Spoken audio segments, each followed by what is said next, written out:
pode não parecer, esse programa é feito de fatos apurados e noticiados jornalisticamente. Bicha, puta que pariu! O Brasil tá lascado! Só no Brasil mesmo. Cara, me dava um trabalho ser cidadão no Brasil. Rapaz, só no Brasil. Só no Brasil. Boa tarde, todo o povo brasileiro. Meu amigo Vitor Camejo, tudo bem aí? E aí, meu irmão, tranquilo? Queria te perguntar um negócio aqui que é muito importante. O que você acha que te faz brasileiro?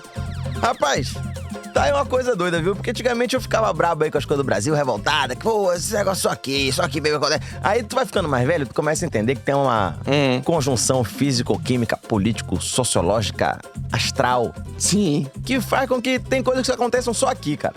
E aí o ser brasileiro vira um sentimento. Sim. Fica, pô, e abraçar esse sentimento de brasilidade, que tem coisa que só acontece aqui. Vou te falar, eu leio às vezes uma manchete, alguma notícia, alguma coisa assim, penso, bicho, olha essa aqui, Vitória.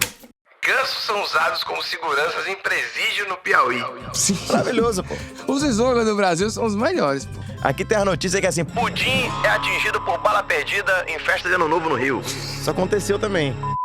E pegando carona aí nessas notícias, Vitor, vale falar que tem um tipo de podcast que tá muito na moda, que é o chamado True Crime. Tá famoso. Vocês sabem, né? Narra em detalhes assim, crimes. Sei. E é por isso que a gente trouxe aqui o True Brazilian Crime. Gostei. É uma mistura assim de carreta furacão com poderoso chefão, com várias coisas que podem acontecer. E aí, de repente, você pensa e fala assim, rapaz, pô, isso aí é só no Brasil, sabe? É isso. Eu acho que é esses casos que é bom, que dá pra contar nessa estética da comédia, do humorismo brasileiro. Eu acho que a gente leva muito a sério as coisas, entendeu?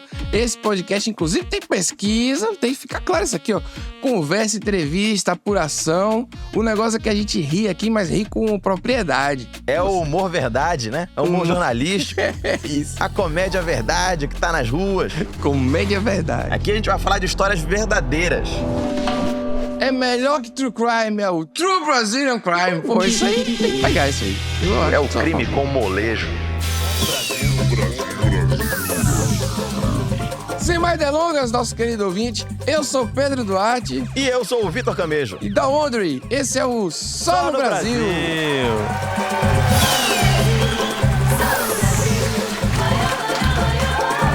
Isso aqui tá uma uva.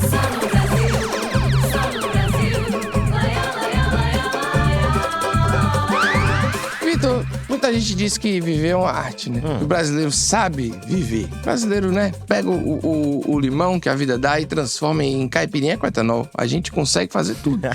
E o brasileiro tem arte até quando o assunto é roubar a arte. Com certeza. Né? Isso é bonito, inclusive. Hoje o tema tem Picasso, tem Monet, tem Dali, tem Matisse, tem Gilberto Gil, entendeu? Tem Gessé, tem tudo. Hoje é emoção, um episódio, tem todos os nomes que você quiser. Gessé, meu amigo. Pô, tá aí um nome que a gente não vê mais nas crianças. Mas enfim, vamos começar o nosso podcast com um dos 10 maiores roubos de arte da história, segundo o FBI, meu amigo. Eita! E sim, Vitor, ele é do Brasil. Esse caneco é nosso, rapaz. É isso. Já gostei. Aconteceu, claro, no Rio de Janeiro, mais especificamente no bairro de Santa Teresa, região central da cidade, no dia 24 de fevereiro de 2006. Esse dia aí é nada mais, nada menos do que uma sexta-feira de carnaval. Ei, coisa boa. Escolotão, 3 a 10, 3 a 10. Pra quem não sabe, esse bairro de Santa Teresa é um dos maiores fervos do carnaval carioca e o bairro tava assim, entupido de gente. Sexta-feira de carnaval, blocos, pessoas trocando fluidos como se amanhã não fosse chegar nunca. Enquanto isso acontece, a grande festa do nosso momento aí, uma meia dúzia de turistas australianos e neozelandeses visitam o Museu da Chácara do Céu, que fica no alto do bairro lá de Santa Teresa, certo? Já é esquisito isso aí, né, Vitor? Eu já ia desconfiar aí. No meio do carnaval indo pro museu? Carnaval do Rio, que sede de cultura é essa aí? A vontade de aprender. Vale dizer que o museu fica numa casa linda, tem uma vista panorâmica aí da Baía de Guanabara e tem um seleto acervo primoroso de obras de arte oriundas da coleção de Raimundo Castro Maia, um grande colecionador de arte que juntou esse acervo ali e disse que, vamos lá botar no museu. Tem pintura, tem desenho, tem gravura, Modigliani, Debré, Miró, Di Cavalcanti, Portinari e muitos outros. A casa ainda tem um lindo jardim de Burle Marx. Burle Marx, meu amigo. Pô, o jovem que tá ouvindo a gente, o Burle Marx basicamente foi o mago da planta. Tá certo. Ele foi o primeiro Santa Cecília da história, meu amigo jovem. Entendi. Saía atacando samambaia, costela de Adão pra todo canto. Faltava só chãozinho de taco e o pacote tava completo. Um hipster total, convicto. E é isso, né? Os gringos estão lá respirando arte e cultura no nosso museu, admirando como existe arte no Brasil de verdade e fugindo um pouco da confusão.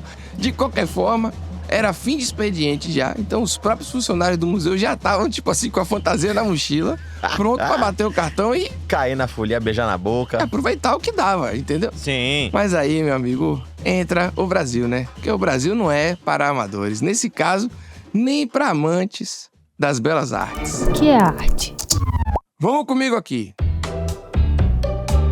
Estavam lá os funcionários. 3 seguranças, um bilheteiro e o braço direito da diretoria do museu e assistente administrativo. Esse último aí que eu falei, ele trabalhava lá há tanto tempo que ele cuidava como se fosse a casa dele. Inclusive, meio que era a casa dele, porque ele morava naquele quartinho anexo. Aham. Sabe como é que é? Sei. Que fica assim, uma casinha da administração. Ele morava ali já. Tá todo mundo ali, quase na hora de bater o cartão. Pouco depois das 4 da tarde, 2 homens com pouco mais de 30 anos despertaram suspeitas aí dos seguranças. Aí um deles foi averiguar a dupla, que nesse meio tempo já tinha comprado ingresso e tal, passado o bilheteiro e entrado. Nesse momento, alguma outra coisa chama a atenção desse segurança, aí ele se vira e aí, pá! Mais 2 homens estão lá. Um deles aparentava 30 e poucos anos e o outro bem menos que 18. O segurança, então, é rendido pelo menor de idade com arma prateada. Guarde o detalhe aí da arma prateada, certo? Tá. Enquanto o menor de idade tá grudado ali no segurança, né, que ele rendeu, o segundo homem corre pra bilheteria e rende o bilheteiro também. E aí, meu amigo, ele tá rendendo o bilheteiro, ameaçando explodir todo mundo, porque ele está com uma granada na mão. Peraí, granada? Estamos só com objetos maravilhosos aqui no programa. Ei, Rio de Janeiro! Granada vira arma de mão. Que como se fosse faca, arma branca. Né? O Rio de Janeiro ressignificando a categorização das armas.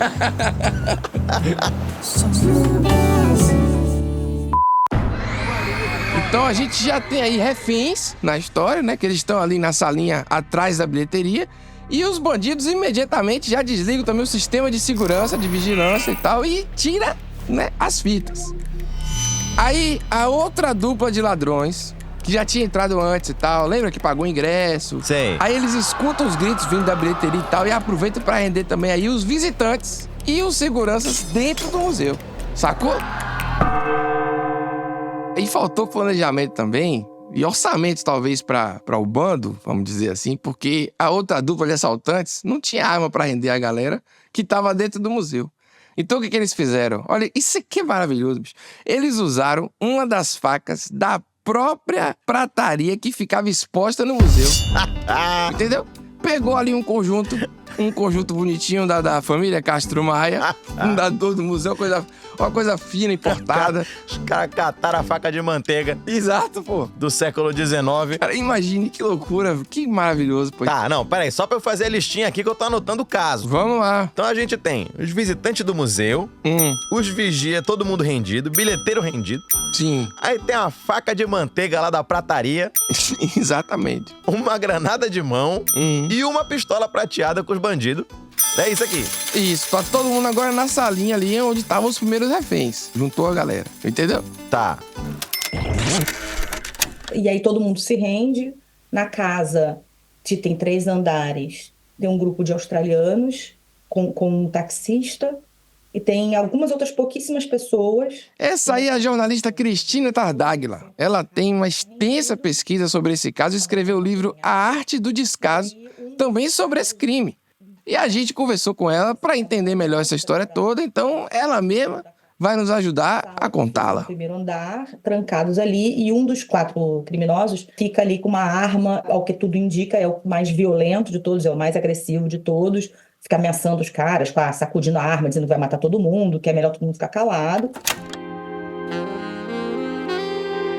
E aí, Vitor, enquanto tá esse clima gostoso ali na salinha dos reféns, os outros ladrões estão lá no museu fazendo o que eles foram fazer, que era roubar de verdade as obras de arte do museu, certo?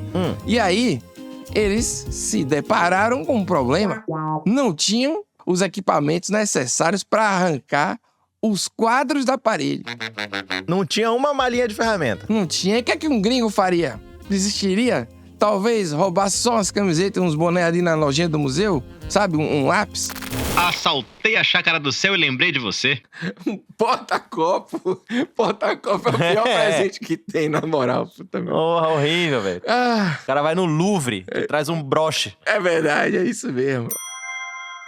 E para retirar os quadros das paredes e o livro de gravuras de um estante de vidro, os ladrões usaram o quê, Vitor? O quê? Mais uma vez, os talheres da prataria do próprio museu. A primeira sala, mais bacanas da casa, na verdade, é uma mesa de jantar que era usada pelo Castro Maia, com a louça que faz parte da coleção, com os talheres que fazem parte da coleção, e ele pega uma faquinha, um garfo, uma colher, e ele sobe num aparador que está ali, e ele começa a tirar os fios de nylon, né? Os quadros estão pendurados por fios de nylon. Ele começa a usar esses talheres para romper o fio de nylon, né? Quem visita a casa até hoje, dá para ver tanto esse lugar onde o garfo e a faca, né, comeram um pouco da parede, da pintura da parede, e também dá para ver onde o cara subiu, um dos quadros, caiu com toda a força. Então tem a marca. Ele sequer conseguiu segurar enquanto ele estava cortando o nylon. E aí, meu amigo, você vê a versatilidade dessa prataria. Quem viu facas Guinzo nos anos 90 não sabe o que é essa prataria aí, meu amigo. É isso. Serve pra jantar, render gente, arrancar moneda da parede. Isso é por isso que era cara, com certeza. Com certeza, meu amigo. E aí, para alcançar os quadros que estavam em lugares mais altos, o pessoal subiu em alguns móveis, que eram antiguidades, claro, ali do século XVIII. Mas, Vitor, com todo respeito, viu? Eles tiraram as louças que estavam em cima, tudo bonitinho, entendeu? E depois colocaram de volta onde estavam. Que bonito, entendeu? Que fofo. Mas aí entra a estupidez também, porque foi dessas louças que a polícia extraiu as impressões digitais dos ladrões. Maravilha, pra você ver que o bonzinho só se fode, meu. Os caras querem arrumar as coisas direito? Olha aí. Vale ressaltar que as únicas armas que os seguranças do museu possuíam eram apitos, viu? Fica aí no carnaval. Meio do carnaval. É. Os caras... Exato. Não, apito fica completamente inútil no carnaval. Todo mundo apitando. Exato. Num raio de 300 quilômetros. Mais uma vez aí a sagacidade dos nossos ladrões em neutralizar o arsenal do segurança brasileiro. Então, beleza, tá tudo em paz aí, os bandidos já entraram, já rendeu todo mundo, entendeu? Usaram as colheres de sobremesa pra arrancar os Picassos e os Monet da parede, tá tudo embaixo do braço e já começam a partir e retirar, certo? E aí, nisso, chega Roberto Machado, que é o vigia do turno da noite. Roberto chegou pra substituir a equipe de trabalho do turno da tarde. E aí, ao chegar, ele aí cumprimentou um guarda que estava na guarita e percebeu o movimento dos ladrões fugindo. Um dos ladrões estava atravessando um bambuzal que tinha no lindo jardim Burle Marx e ele estava com um Picasso nas mãos. O ladrão tá lá com o quadro, tentando descer um barranco que dá pro muro do museu com a rua. Eles estão saindo da casa com as pinturas, exatamente como elas estavam expostas na parede, e eles voltam a descer a rampa para sair da casa, né? Mas eles, em vez de tomarem a rampa, digamos assim, asfaltada, com pedra, eles descem pelo gramado. Um dos camaradas que está carregando o Picasso toma um tabaco, rompe, né? Ou rasga os desenhos. Não, bicho, rapaz, o cara tá carregando um Picasso. Escorregou e deixou o quadro cair. Rasgou a tela. Isso aí é rasgada de milhões, moleque, de prejuízo. Rasgou o Picasso. Nesse momento, Roberto, nosso vigia noturno, corre atrás do assaltante, mas é surpreendido por um segundo elemento que desfere uma coronhada em sua cabeça. Roberto fica zonzo e confuso. Os homens então obrigam ao nosso querido Roberto a ir com eles pelo caminho íngreme até o muro do museu. E aí um terceiro homem fica na retaguarda de butuca. Aí quando eles chegaram no muro, que dá pra rua Joaquim Moutinho, um dos homens perguntou pelo carro que deveria estar ali esperando já, né? Pra levar as pessoas. E aí mandou o bandido que escorregou ir atrás desse carro. Enquanto isso, o assaltante que segurava a pistola ordenou que Roberto voltasse pro museu e disse que nada aconteceria com ele. Roberto, fique tranquilo que aqui a gente só quer saber dos quadros mesmo, das coisas. Roberto correu, mas teve tempo de ver os 3 homens pulando o muro. Pô, cagaço, hein? Roberto, então, que não é besta, foi diretamente à casa ali do braço direito da diretora do museu. Lembra aquela casinha que a gente falou aqui? Sim. Esse cara já tinha terminado seu expediente e por isso não ouviu nada. Mas ele foi o primeiro a fazer as ligações pra polícia e pros responsáveis pelo museu. E aí deu um B.O. desgraçado depois. Aí eu vou explicar isso aí, exatamente o que rolou, porque é mais bizarro do que a gente ouviu até agora. Meu Deus do céu.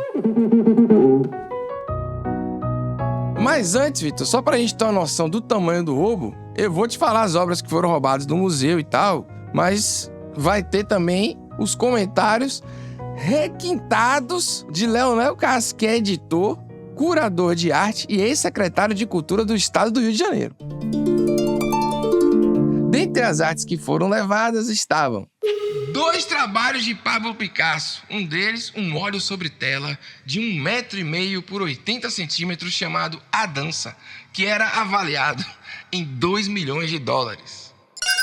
A Dança, de 1956, que é um óleo sobre tela de Picasso, com elementos enegrecidos sobre um fundo de cor. Então, as figuras, o flautista, os cactos, as árvores aparecem dentro de um universo simbólico de estruturas anímicas da natureza, em vários planos e dimensões. Tem até uma bicicleta assim. É uma obra importante, é uma obra... Um livro de gravura chamado Toros, que era um livro do poeta chileno Pablo Neruda, ilustrado pelo Picasso. Essa obra é difícil de calcular o preço porque estava incompleta na época do roubo, mas com certeza era uma grana considerável. Bicho, sabe que tem uma história que chegou uma época que o Pablo Picasso não assinava cheque. Sim. Com um valor abaixo de alguns milhares de dólares, porque só a assinatura dele já valia esse dinheiro, uma fortuna.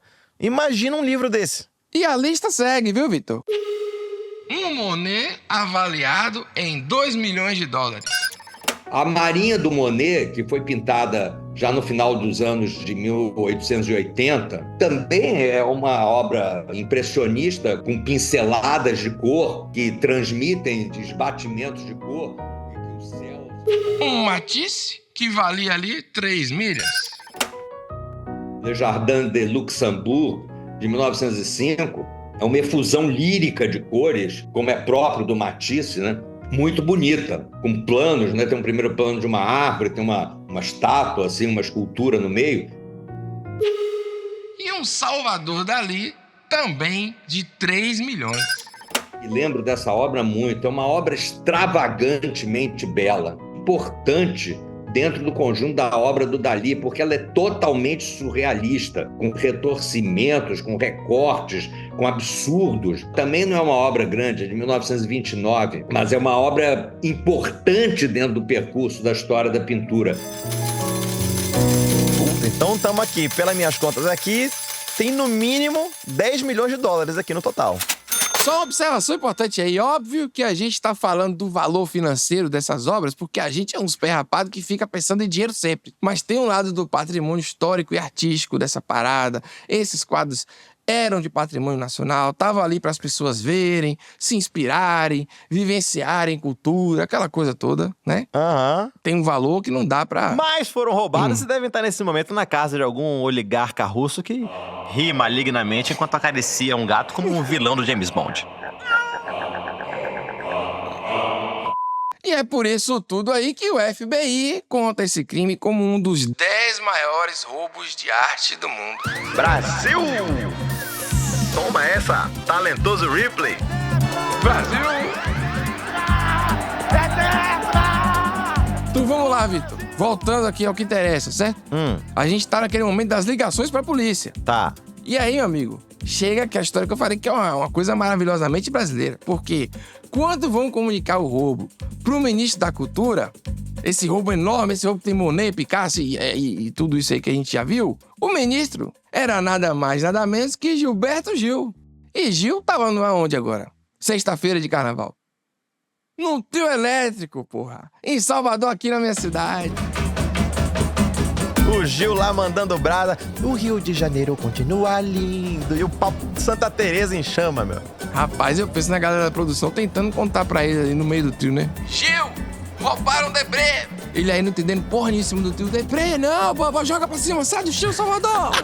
Subo nesse palco. É isso. No Brasil.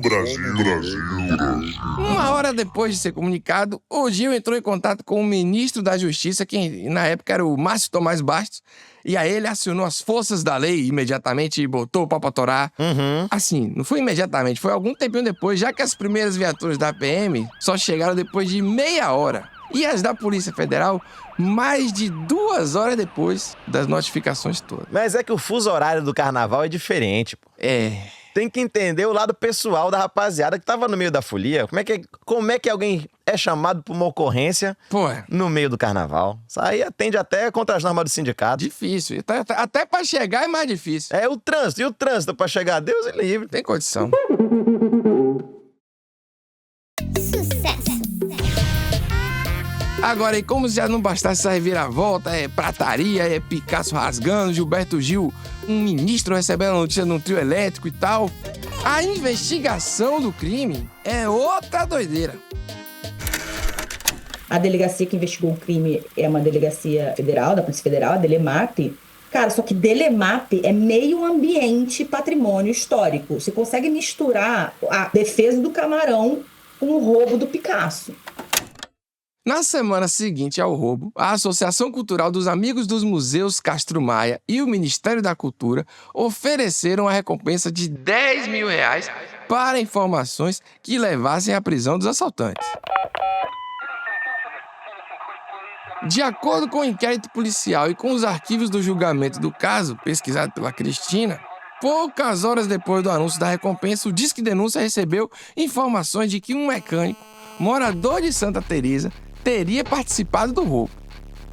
Aí entra aí a Kombi branca de Paulo Gessé Ferreira dos Reis. Lá vem Gessé. A Kombi é que deveria ter ali, estava estacionada na rua Joaquim Murtinho e teria servido para que os bandidos escapassem com as obras de arte. A delegada Isabelle Kishida, que era responsável pelo caso, conseguiu autorização judicial para botar uma escuta telefônica no Paulo Gessé. Grampeou Gessé. Porém, meu querido Vitor, pro lance funcionar, um funcionário da PF tinha que incluir o número grampeado num software conhecido como Guardião, que registra automaticamente todas as ligações do número cadastrado. A delegada Isabelle era uma servidora pública dedicada. Em ascensão, ela queria mostrar serviço e ajudar o país. Só que toda essa boa vontade parece não ter contagiado assim muitos colegas, porque ela não conseguiu um único funcionário para ajudar ela a botar a porra do número no programa. Entendeu?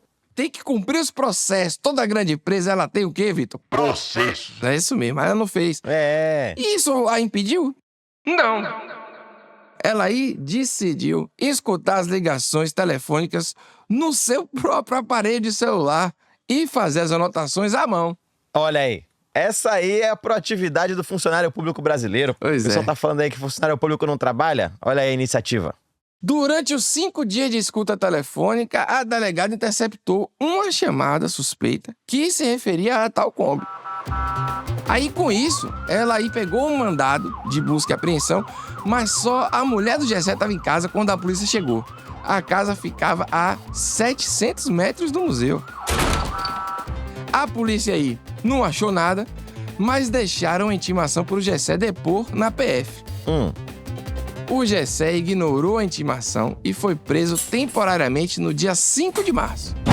Aí ele ficou preso por 5 dias e alegou inocência durante todo o tempo. Mas vem cá, o que deu essa prisão do Gessé? O que ele alegou?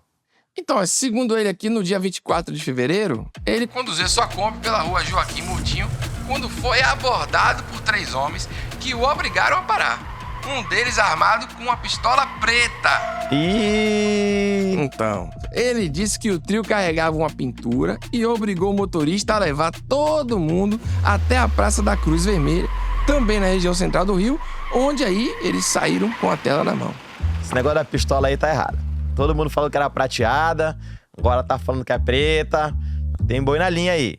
Além da diferença da cor da arma, o Gessé também disse que não conseguia fazer uma descrição dos bandidos e até a descrição da tela que os homens carregavam é muito diferente de qualquer um dos quadros que foram roubados. Basicamente, o Gessé, ele é um grande incógnita na minha cabeça. Ou ele é um pobre coitado que foi rendido e virou bode expiatório dessa história ao máximo que pôde, foi, assim, destruído pela polícia, pela justiça, pelo Ministério Público. Tudo que um bode expiatório sofre, esse cara sofreu. Ou ele é isso, uma vítima plena da história. Ou ele é bom pra caceta e ele se fez de vítima quando, na verdade, é um criminoso, cara. Pela fala aqui da Cristina Tartaglia, a história parece ser mais complicada do que parece, porque, de acordo com o relatório da polícia, a gente lê e fala, não, o cara é culpado com certeza. Como ela foi lá, entrevistou, deu uma profundidade pro personagem, entendemos aqui mais da vida dele, da história, aí já parece que o buraco é mais embaixo. Pois é, pô. Inclusive, uma segunda linha de investigação foi aberta depois de outra informação do Disque Denúncia. Então tinha essa linha do Gessé aí, mas tinha uma que envolvia 2 franceses que eram marchands. J'avais une éducation française. Que é o termo chique para vendedor de arte, que faz algum sentido aí. Eles foram identificados como Patrice Rouge e Michel. Só Michel? Tipo Cher, Madonna. Michel era Michel Cohen, um francês fugitivo da polícia americana. Porra, nada suspeito assim, né? Negócio... Aí vão pegar pra cima do Gessé, vai cair a casa pra cima do Gessé. Na sua longa carreira de vendedor de arte nos Estados Unidos, o Michel já tinha negociado obras de Picasso, Chagall e Dalí.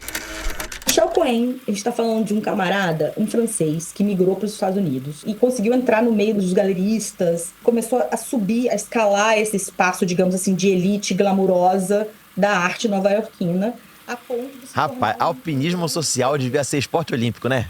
Cada carteira é um Everest. Ele negociava, ele oferecia materiais para Sotheby's, materiais para as galerias da cidade. Ele vira um agente de arte de grande renome em Nova York. Aí, a gente está falando da década de 90, né? E aí ele ganha uma grana com isso. Ele vira uma pessoa, ele não chega a ser milionário como seus clientes, mas ele acaba ganhando umas porcentagens bacanas nas negociações.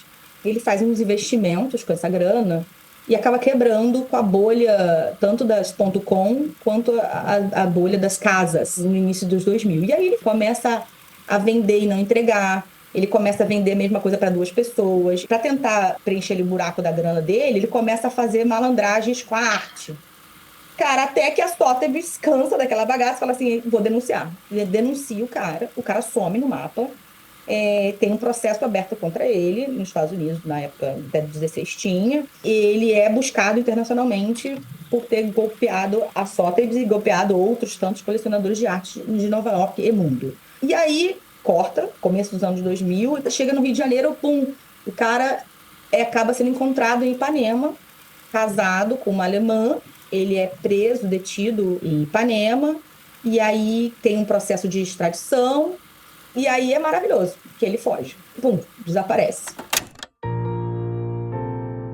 O outro suspeito francês era o Patrice Rouge, que era um artesão. Tinha um ateliê em Santa Teresa, mas também tinha um escritório na França onde negociava arte. Outro esquisito também.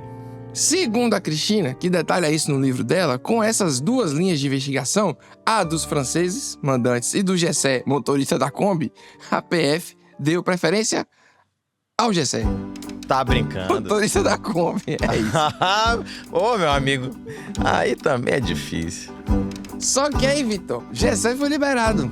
Sabe por quê? Porque tudo que a delegada Isabelle tinha conseguido com aquela demonstração de proatividade dela... Cara, mandou grampear geral. Tudo que ela conseguiu foi, obviamente, anulado pela justiça. Porque tudo tinha sido instalado de modo legal, entendeu? Então, assim, não gerou provas contra o Gessé. Tá vendo, meu irmão? É por isso que eu sou contra a proatividade. É isso. Olha aí, o cara quer ser proativo, fez prova ilegal. É isso. Não tem, meu irmão, nada, se não fizer nada, não tem nada pra dar errado. Simples assim. E quanto aos franceses, meu querido Vitor, a polícia até, tentou achar os caras, acharam os endereços oficiais, foram em outros lugares e aí não deu em nada. Depois disso, uma terceira informação, também do Disque Denúncia, chegou à Polícia Federal. Restos queimados de telas foram encontrados em Santa Teresa. Queimaram o Picasso, rapaz. Quando os caras lá da Polícia Federal acharam os restos e levaram para análise das museólogas da Chácara do Céu, foram encontrados 3 registros marcados, que batiam com os registros do Picasso, do Dalí e do Monet roubados. Mas as técnicas também da instituição concluíram com alívio que os restos eram só das molduras e do passepartout, que é uma moldura que serve para isolar e proteger as obras. Que eu nem sabia que existia até fazer esse programa aqui. O passepartout não vou dizer pra você que eu sabia o que é. Nem eu. Exato. Nem eu. Acho que eu preciso mais pra museu e menos pra carnaval. Aí o pessoal comunica pra PF que eram só as molduras e o passepartout e um agente da Polícia Federal responde: peraí, a gente tem aqui nos registros os nomes de Picasso, Matisse, Salvador Dalí e Monet. Quem é esse tal de passepartout? Tá vendo aí você? Não é possível. É, mano. Quer dizer, é possível sim. Eu acredito.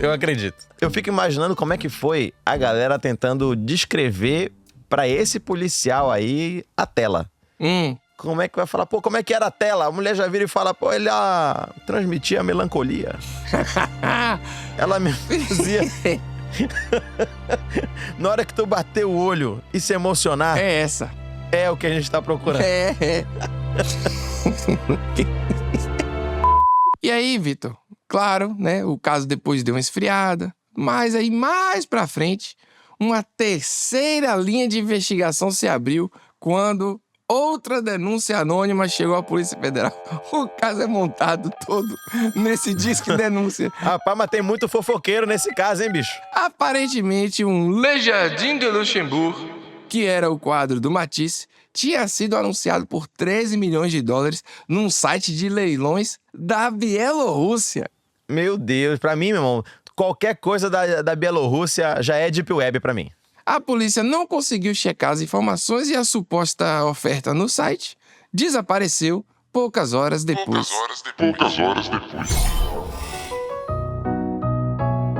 Como as investigações da Polícia Federal não avançaram, a jornalista Cristina Tardáguila começou a pesquisar roubos de arte no Rio de Janeiro em arquivos de jornais. O que ela descobriu parece aqui inacreditável. Mais uma coisa que parece inacreditável. Mais uma. 10 dias depois do roubo na Chácara do Céu, o Museu da Cidade do Rio de Janeiro também foi roubado. E as obras levadas nunca foram encontradas. Essa informação nem sequer aparece nas 3.000 páginas do inquérito sobre a Chácara do Céu. E agora vem mais um, Vitor. No final do ano de 2006, o Arquivo Geral da cidade também foi roubado. Pô, meu irmão, o Rio de Janeiro teve o primeiro arrastão de arte. Meu Deus do céu. Na pesquisa, a Cristina também chegou em uma edição de 89 da revista Veja, que dizia que as obras Le Jardin de Luxembourg e Les Deux Balcons de Dalí já tinham sido furtadas no Museu da Chácara do Céu em 3 de maio de 89. Eram sobreviventes. Exatamente. E nesse roubo de 89 foram levados 10 quadros. Porém, nessa época, a investigação ficou com a Delegacia de Roubos e Furtos da Polícia Civil do Rio de Janeiro. E o crime foi resolvido em 14 dias. Todas as obras foram recuperadas. Já no nosso caso de 2006, tá tudo sumido ainda. E o que rolou de diferente? Qual foi a diferença de um pro outro? A Polícia Civil, de alguma forma, teve mais sorte, estava mais preparada. Acho que não aconteceu no meio do carnaval. Acho que é bem importante isso. Cara, acho que tinham vestígios, ou pelo menos a Polícia Civil conseguiu capturar vestígios ali imediatos que conseguiu dar com os caras em Copacabana, tentando negociar nas antiquárias de Copacabana. Primeiros minutos da apuração, comparando um inquérito com o outro, me parece que o da Polícia Civil é muito mais denso, robusto, bem preparado do que o da PF no meio do carnaval. Em 2006, todos os membros da quadrilha que tinham roubado o museu em 1989 e que ainda estavam vivos se encontravam em liberdade. Aí, Vitor, a coisa consegue ir para outro caminho assim mais... Não é possível. Parece que é mentira, mas vamos lá, se liga. Cristina conseguiu contato com um dos 5 indiciados pelo roubo de 89, né? Que foi o advogado Galeno Gomes Osório. Ele cumpriu quase 5 anos de prisão pelo crime. E aí ela encontrou o advogado a partir da ligação dele com a religião Sechonoye, porque ele aparecia como palestrante de um evento da instituição num site. Mas, rapaz, onde é que vai? Onde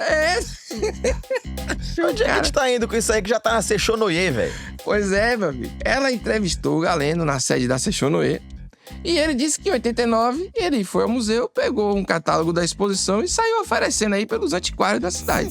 Olha aí, a proatividade atrapalhando o ser humano de novo. Que absurdo, velho. No nosso roubo de 2006, nada foi recuperado. Quer dizer, assim, nada não, né? Porque veio os pedaços de moldura e do Passepartout queimados, então...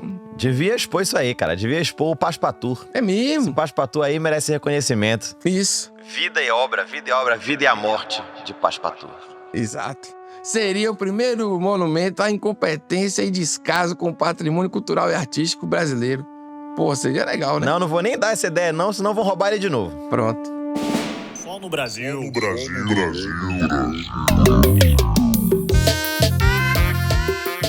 Vitor Camejo. Oi. Gostou? Pô, amei, cara. Negócio, hein? Amei. A quem fala que o Brasil não tem arte, não só a gente tem arte, como a gente tem o maior roubo de arte. É verdade. Aquele contexto aleatório brasileiro. Isso. Né? Gilberto Gil em cima do trio, sem entender porra nenhuma do que tava acontecendo.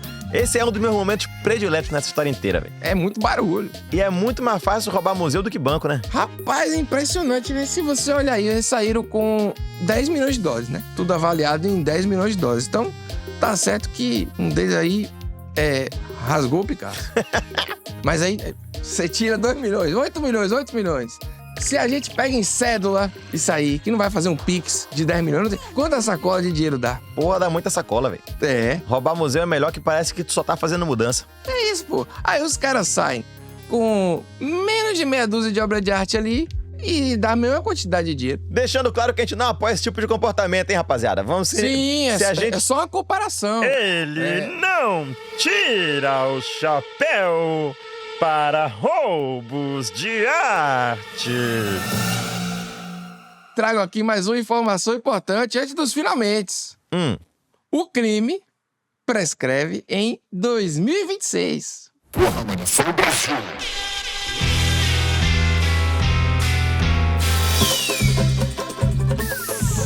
E esse foi o nosso episódio de estreia do Só no Brasil. Já tem outro pra escutar? E semana que vem tem mais, viu? Vai que o próximo sou eu que tô contando, hein? Vixe!